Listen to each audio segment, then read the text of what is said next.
पाकिस्तान ही खुशहाल पाकिस्तान है, इस्लामी पाकिस्तान ही इस देश की पहचान है। लाहौर में जमात इस्लामी का 3 रोजा इज्तिमा खत्म हो गया।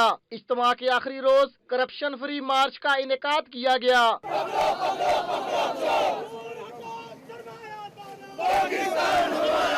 इस मौका पर अपने खिताब में अमीर जमात इस्लामी सिराजुल हक ने कहा कि मुल्क की सियासत को ईस्ट इंडिया कंपनी की तरह चंद खानदानों ने यरगमाल बना रखा है। वजीरों की जानिब से डिक्लेयर किए गए असासे सुनकर रोना आता है कि वो तो ज़कात के मुस्तहिक हैं। खबर पढ़ी तो मुझे तरस आया कि बेचारा वजीर है या मशीर है या सदर है या वजीर आजम है, ये ज़कात के मुस्तहिक है, इतने कम असासे जाहिर किए।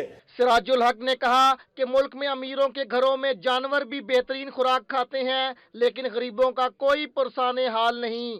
सानिया क्वेटा के बाद गरीबों की लाशें उठाने के लिए एम्बुलेंसेस तक ना मिल सकी। नवाज शरीफ साहब और जरदारी साहब को मजबूर करना है कि वो अपनी दौलत को पाकिस्तान लाए।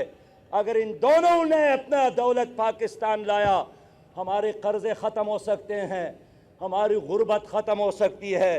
कौमी सलामती के मुनाफी मन घड़त खबर के मामले पर सिराजुल हक ने कहा कि परवेज रशीद में इतनी जुर्रत नहीं कि वो ये काम कर सकें, इसके पीछे कोई और हाथ है। परवेज रशीद को कुर्बानी का बकरा बनाया गया। इज्तिमा में कायदीन ने जहां कश्मीरियों पर होने वाले जुल्म सितम की दास्तानें बयां की, वहीं जमात इस्लामी को मुल्क की क़यादत के लिए भी पेश किया। जमात इस्लामी के कायदीन का कहना है कि जमात